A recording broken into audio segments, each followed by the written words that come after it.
Gold medals हमेशा किसी की जीत के बारे में नहीं होते, कभी कभी वो हार से भी बहुत कुछ कह जाते हैं। ये कहानी है मिल्खा सिंह की, जो रोम ओलंपिक्स 1960 में केवल 0.1 सेकंड से चूके और आज भी ये 1/10 ऑफ अ सेकंड भारत के इतिहास में दर्ज है। Milkha Singh of India coming on the outside lane and Spence coming through fast. अब जुलाई 2025 पेरिस ओलंपिक शुरू हो रहे हैं, लेकिन सवाल ये है कि हमने मिल्खा की उस हार से कुछ सीखा या नहीं। 1960 रोम।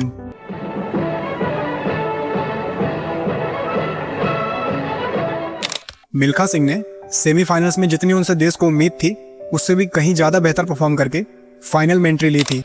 फाइनल में आ गए, मगर हर ओलंपिक के अंदर ये होता है कि सेमीफाइनल के बाद फाइनल एक दिन के बाद हो जाता है। मेरे फाइनल के अंदर 2-3 दिन पड़े। वो एक दिन टॉप लेवल एथलीट्स के लिए सबसे ज्यादा क्रिटिकल होता है, पर इंडिया के पास उस वक्त स्पोर्ट्स साइकोलॉजिस्ट नहीं थे, ना ही रेस डे प्लानर्स थे, और रिकवरी एक्सपर्ट्स, उनके बारे में तो काफी सारे एथलीट्स को पता तक नहीं था।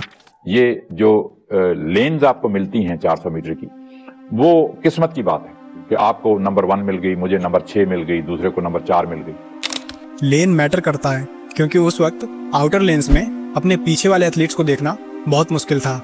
बीच में मिल्खा को लगा कि सब मुझसे पीछे हैं, ये सोचकर उन्होंने अपनी स्पीड स्लो की। उसी चक्कर में उनकी रिदम टूटी और जो पीछे वाले एथलीट्स थे वो आगे निकल गए, और मिल्खा केवल 0.1 सेकंड से 4th पोजीशन पे आए। ना मेडल मिला, ना रिकॉग्निशन, बस एक खामोश देश था जो कि सोच रहा था कि आखिर हम हारे कहाँ। 1947 के बाद हिंदुस्तान ने खेलों के अंदर तरक्की की है, मगर बहुत थोड़ी। इंडिया ने उस दिन सिर्फ गोल्ड नहीं खोया, बल्कि एक समझ खोई कि एक एथलीट को जीतने के लिए आखिर सिस्टम कैसा चाहिए। आज बोलते हैं इंडिया बहुत एडवांस हो गया है, पर फिर इतने सारे एथलीट्स फॉरेन कैंप्स में जाके ट्रेनिंग क्यों करते हैं?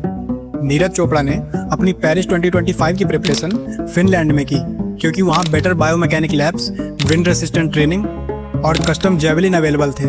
इंडिया की एथलेटिक फेडरेशन ने ये एडमिट किया था कि 2023 में उनके पास केवल 2 स्पोर्ट्स साइकोलॉजिस्ट थे पूरे देश के लिए। कहते हैं अब इंडिया मेडल्स जीत रहा है, पर अभी भी ये एक मिरेकल टाइप अचीवमेंट ही है, जो तब होता है जब कोई नीरज चोपड़ा या सिंधु अपने दम पे सिस्टम को पीछे छोड़ दे।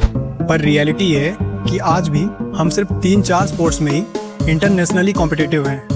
कई स्पोर्ट्स जैसे कि डीकैथलॉन, हर्डल्स, स्पीड स्केटिंग या जिम्नास्टिक्स, इनका इंफ्रास्ट्रक्चर आज भी इंडिया में एकदम जीरो के बराबर है। मिल्खा सिंह ने जो 5वें लेन में खड़े होकर फील किया था, आज हर दिन न जाने कितने एथलीट्स उसी फीलिंग से होकर गुजरते हैं। आज भी कुछ एथलीट्स जब नेशनल कैंप में आते हैं तो उनसे कहा जाता है कि अपने शूज लेकर आओ। हमने शायद मेडल्स की गिनती थोड़ी सी बढ़ा दी, पर मिल्खा के ड्रीम ओलंपिक सिस्टम वाले इंडिया से हम कोसों दूर हैं। हमने ये तो सीख लिया कि 0.1 सेकंड को काउंट कैसे करना है, पर हम ये नहीं सीख पाए कि उन एथलीट्स को 0.1 सेकंड फास्टर कैसे बनाना है। चाइना में 30 से भी ज़्यादा ओलंपिक स्पोर्ट्स की सेंट्रल अकेडमीज हैं। यूएस में हर यूनिवर्सिटी ओलंपिक लेवल इंफ्रास्ट्रक्चर देती है।